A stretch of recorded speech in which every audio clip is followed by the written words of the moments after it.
really what we saw in terms of the conversation turning last week. We went from, has this been priced into the market behavior last week, and then the question is, are markets too complacent about this whole tariff situation? Well, today it's all been about the trade, and it looks like China isn't going to look at any negotiations until the US midterms are over. So I guess it's really dependent on how those US midterm elections go. And look, news did send US futures down, so the Nasdaq's been down 0.4%, and the S&P 500 and the Dow has been down by 0.2% for the futures.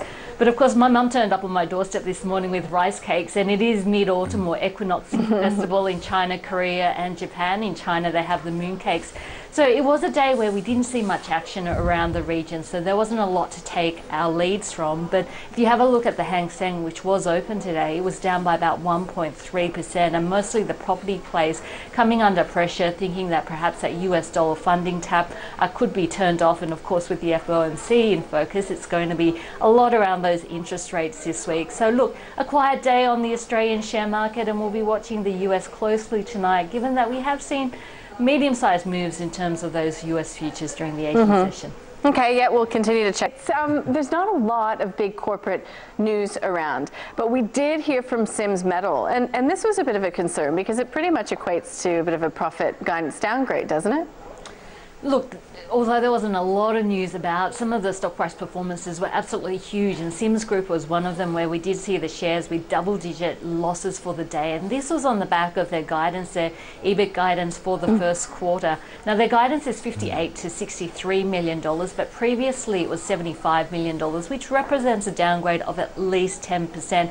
And look, given that the last update was only 4 weeks ago at their full-year results on the 24th of August, it does signal to me some significant deterioration that they've seen in the month of September. And look, that's concerning. We know that with downgrades, usually they come in sort of threes, and the first one isn't the only one. But look, if we have a look at what caused the downgrade, it's not really their wholly owned operations, which is trading in line with expectations, but the problem seems to be in their 50% joint venture, SA Recycling, which is their recycling plant over in the US. And it looks like China's demand for higher quality standards is taking a bite, as well as some of the supplier movements.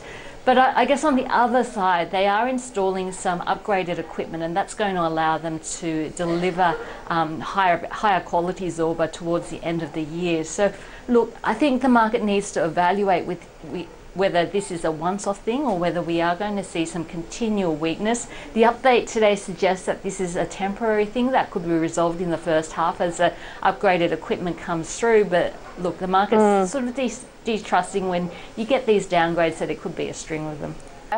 To your point earlier that yes, we have seen some pretty significant market moves off the back of the corporate move out there today.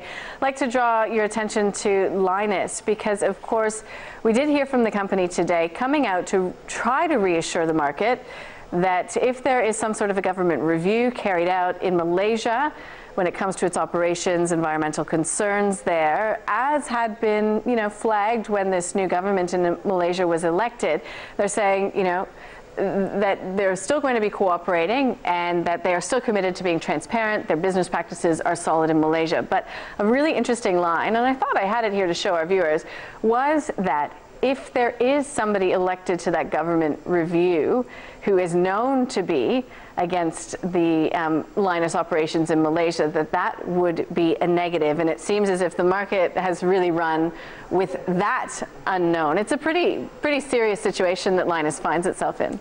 Well, Fizaya Salah, who will chair the committee from 3 months from the 24th of September, which is today, is the MP to Kuantan, which is the closest major town to that processing plant over in Malaysia. So as you can imagine, it's a pretty big touch point for her, as well as the area that she's the minister for. So it's quite a huge negative for Lynas for the potential impact, because we have seen protests and it has been a trouble point for them. And the problem is that the concentrations of rare earth in ore is so low that processing means separation and purification, and this deals with not only toxic elements but also radioactive elements, and we know the type of impacts it can have on pollution as well as health. So there's been these huge protests over in Malaysia, and the potential for yet another government review chaired by the minister who looks after the closest major town to this plan, could potentially be significantly impactful for Lynas. And you saw that reflected in the share price today. It was down